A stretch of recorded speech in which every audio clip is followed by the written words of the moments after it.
अरावली एक सुंदर और शांत रियासत थी।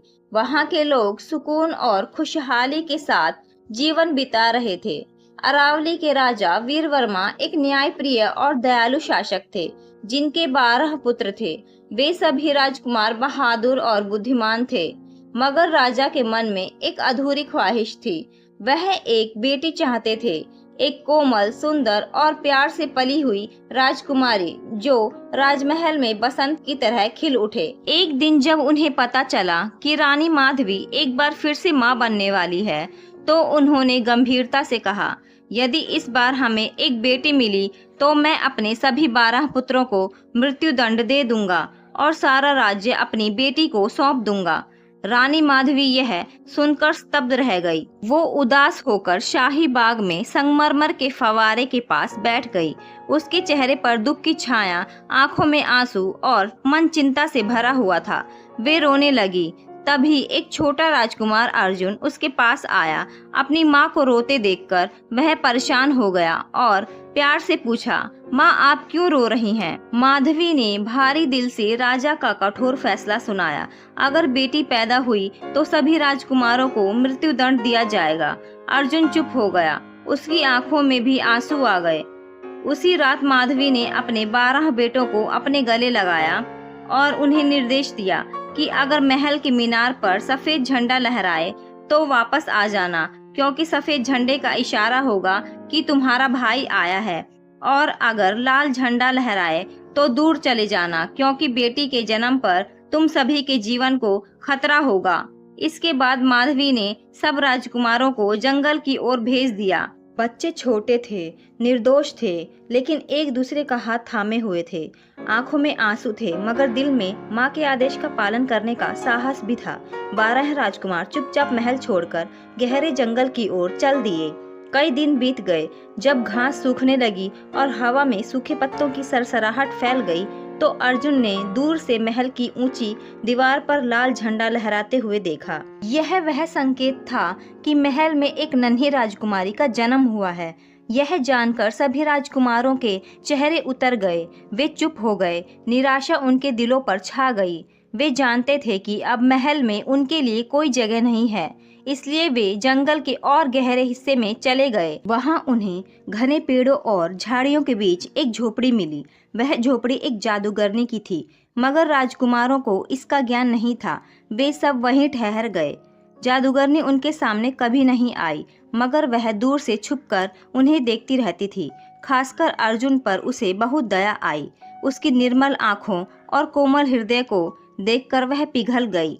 एक रात चुपके से उसने झोपड़ी के चारों ओर लाल गुलाब उगा दिए। ये साधारण गुलाब नहीं थे, ये गुलाब जादुई थे। उनकी खुशबू राजकुमारों की रक्षा करती थी और कांटे दुश्मनों को दूर रखते थे। लेकिन अगर कोई भी इनमें से फूल तोड़ता तो राजकुमारों पर खतरा मंडरा जाता। दूसरी ओर महल में नन्ही राजकुमारी के जन्म पर जश्न मनाया जा रहा था। राजा वीर वर्मा बहुत खुश थे। महल सोने चांदी की रोशनी में नहा रहा था, मगर जंगल की खामोश झोपड़ी में 12 राजकुमार एक नई जिंदगी की शुरुआत कर रहे थे। समय तेजी से बीतता रहा। राजमहल की नन्ही राजकुमारी नीलम अब एक सुंदर युवती बन चुकी थी। ना सिर्फ बेहद खूबसूरत, बल्कि दिल से नेक, दयालु और प्यार करने वाली। एक दिन जब वह बगीचे में टहल रही थी, तो वह अपनी माँ माधवी के कमरे के पास से गुजरी। अंदर से सिसकियों की आवाज आ रही थी। नीलम ने धीरे से दरवाजा खोला। माधवी एक शीशे के सामने बैठी थी। उसके सामने 12 छोटी कमीजें थी, बचपन की यादों से भरी हुई, जिन पर समय की धूल और आंसू के निशान थे। नीलम ने हैरानी से पूछा, माँ ये किसकी कमीजें हैं और आप क्यों रो रही हैं? माधवी ने आंसू पोंछे और कांपती आवाज में सारी कहानी सुना दी। अपने बेटों का विस्थापन, जंगल की तन्हाई और यह कि उसके जन्म ने उसके भाइयों को घर से बेदखल कर दिया। नीलम की आंखें भर आई। इतने सालों तक वह अपने भाइयों से अलग रही थी। सच जानकर उसका दिल टूट गया। उसने तुरंत फैसला किया कि अब वह अपने भाइयों को ढूंढेगी, चाहे रास्ता कितना भी कठिन क्यों ना हो। वह चुपचाप महल छोड़कर जंगल की ओर चल पड़ी। नरम घास, पक्षियों की आवाज और आकाश के साए में वह आगे बढ़ती गई। कई दिन और रातें बीत गई। एक दिन सुनसान घाटी में उसे पुरानी झोपड़ी दिखाई दी, वही जगह जहां उसके भाई रहते थे। धीरे से वह अंदर घुसी। अंदर सिर्फ एक युवक बैठा था, आंखों में गहरी उदासी और चेहरे पर निर्मलता। नीलम ने उसे देखते ही पहचान लिया और कहा, तुम ही मेरे भाई हो, है ना? अर्जुन चौंक कर उठा। जैसे ही दोनों ने एक दूसरे को देखा, वर्षों की दूरी आंसुओं में बह गई। अर्जुन ने उसे तुरंत छुपा लिया और कहा, बाकी भाई अभी नहीं लौटे हैं, तुम्हें सुरक्षित रखना मेरा धर्म है। शाम को जब बाकी राजकुमार शिकार से लौटे तो झोपड़ी में साफ सुथरा माहौल, सजी हुई चीजें और ताज़ा खाना देखकर वे हैरान रह गए। उन्होंने अर्जुन से पूछा, ये सब किसने किया? क्या कोई यहाँ आया था? सबसे बड़े राजकुमार ने सख्ती से पूछा। अर्जुन ने उसे रोका और कहा, पहले वादा करो कि तुम उसे नुकसान नहीं पहुंचाओगे। सभी भाइयों ने एक स्वर में वादा किया। तभी नीलम झोपड़ी के कोने से बाहर आई। जैसे ही भाइयों ने उसे देखा, वे स्तब्ध रह गए। यही वह राजकुमारी थी जिसके जन्म ने उनकी दुनिया बदल दी थी। मगर अब उनके सामने एक प्यार से भरी निर्मल बहन खड़ी थी, जो उन्हें ढूंढने आई थी। भाइयों के दिलों से सारा क्रोध, उदासी और दुख आंसुओं में बह गया। सुबह भाई शिकार पर जाते और नीलम घर की सफाई, खाना बनाने और प्यार से भरे इंतजामों में व्यस्त रहती। नीलम ने दिल में ठान लिया कि अब वह कभी महल नहीं जाएगी। यही झोपड़ी, यही जंगल और यही उसके भाई अब उसकी दुनिया है। फिर एक दिन सूरज की किरणें पेड़ों की शाखाओं से छनकर जमीन पर सुनहरी रेखाएं बिखेर रही थी। नीलम ने झोपड़ी से बाहर 12 लाल गुलाब खिले हुए देखे। वे बेहद खूबसूरत, चमकीले और खुशबूदार थे। उसने सोचा, अगर मैं इन्हें तोड़कर अपने भाइयों के कपड़ों पर लगा दूं तो वे सब कितने सुंदर लगेंगे। एक एक करके उसने गुलाब तोड़े, लेकिन जैसे ही 12वां गुलाब तोड़ा, एक अजीब सी आहट हुई। झोपड़ी का दरवाजा खुला और उसके भाई अंदर आए। अगले ही पल नीलम की आंखों के सामने कुछ ऐसा हुआ जिसने उसका दिल तोड़ दिया।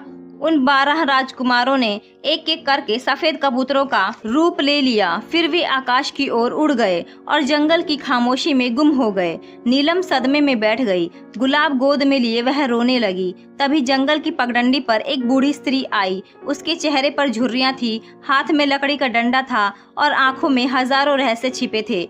उसने कहा, तुम जानती हो बेटी, ये 12 फूल तुम्हारे भाई थे। नीलम की सिसकियां और तेज हो गई। उसने रोते रोते बूढ़ी जादूगरनी से पूछा, मुझे क्या करना होगा जिससे मेरे सभी भाई वापस आ जाएं? बूढ़ी जादूगरनी ने नरमी से उसके सिर पर हाथ रखा और कहा, एक ही रास्ता है। तुम्हें 7 साल तक किसी से बात नहीं करनी, न आवाज निकालनी है और ना ही मुस्कुराना है। अगर तुम इस परीक्षा को पूरा कर लो तो तुम्हारे भाइयों पर से ये श्राप मिट जाएगा। नीलम ने तुरंत सिर हिला दिया। उसने दिल में ठान लिया कि वह चुप रहेगी, मुस्कुराएगी नहीं और बस अपने भाइयों के लिए दुआएं मांगती रहेगी। वह जंगल की खामोश झोपड़ी में रहने लगी। दिन रात मौसम बदलते रहे, मगर उसकी जुबान पर खामोशी, चेहरे पर उदासी और दिल में भाइयों की याद हर पल ताजा रही। 6 साल बीत गए। एक दिन एक सुंदर राजकुमार विक्रम शिकार के लिए उसी जंगल से गुजरा। उसकी नजर एक खामोश, गुलाबी गालों वाली बहुत सुंदर लड़की नीलम पर पड़ी।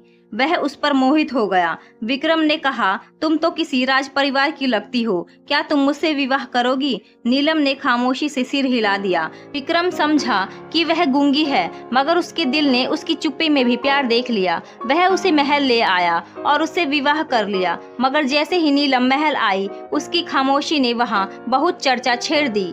विक्रम की माँ रानी शकुंतला बहुत कठोर हृदय की थी। वह नीलम को कभी स्वीकार नहीं कर पाई। वह कहती रहती कि यह लड़की कोई जादूगरनी है, ना बोलती है और ना हंसती है। मगर विक्रम अपनी पत्नी से बहुत प्यार करता था। ऐसे ही नीलम एक एक करके दिन काटती रही और 7 साल पूरे हो गए। आखिरी दिन आ गया। उसी दिन विक्रम एक महत्वपूर्ण कार्य पर दूसरे राज्य गया हुआ था। शकुंतला ने मौका पाकर एक महल के आंगन में लकड़ियों का भारी ढेर लगवा दिया और आदेश दिया, इस खामोश लड़की को आग में झोंक दो। ये इस राज्य के लिए अभिशाप है। सैनिक हैरान थे, मगर आदेश का पालन तो उनको करना ही पड़ा। जैसे ही नीलम को आग के पास ले जाया जा रहा था, अचानक आकाश में 12 सफेद कबूतर दिखाई दिए। वे नीलम के चारों ओर चक्कर लगाने लगे और हवा में 12 कबूतर 12 राजकुमारों में बदल गए। नीलम की आंखों से खुशी के आंसू बहने लगे। 7 साल की लंबी चुप्पी के बाद पहली बार उसके होठों से आवाज निकली, ओ मेरे प्यारे भाइयों। सभी हैरान रह गए। तभी विक्रम भी वापस लौट आया। जब उसने अपनी पत्नी को बोलते हुए देखा तो वह भी चौंक गया। नीलम ने उसे पूरी कहानी सुना दी। भाइयों ने भी अपनी बहन का त्याग और सहनशीलता की गवाही दी। विक्रम खुशी से रो पड़ा। उसने अपनी माँ के सामने सच का ऐलान कर दिया। शकुंतला शर्मिंदा हुई। उसके दिल में पहली बार पछतावा जागा। राजा वीर वर्मा को जब सच का पता चला तो उन्होंने अपने बेटों को वापस बुला लिया। उन्होंने अपनी गलती स्वीकार की और सभी को प्यार और सम्मान से गले लगा लिया। और इस तरह नीलम ने एक नई जिंदगी की शुरुआत की, प्यार, शांति और अपने भाइयों की दुआओं के साथ। इस कहानी से हमें यह शिक्षा मिलती है कि एक बहन का प्यार, त्याग और सहनशीलता सभी श्राप, दुख और अन्याय को तोड़ सकता है। खामोशी में भी मोहब्बत की आवाज होती है। अगर आपको कहानी थोड़ी सी भी पसंद आई हो तो लाइक और सब्सक्राइब जरूर करें। धन्यवाद।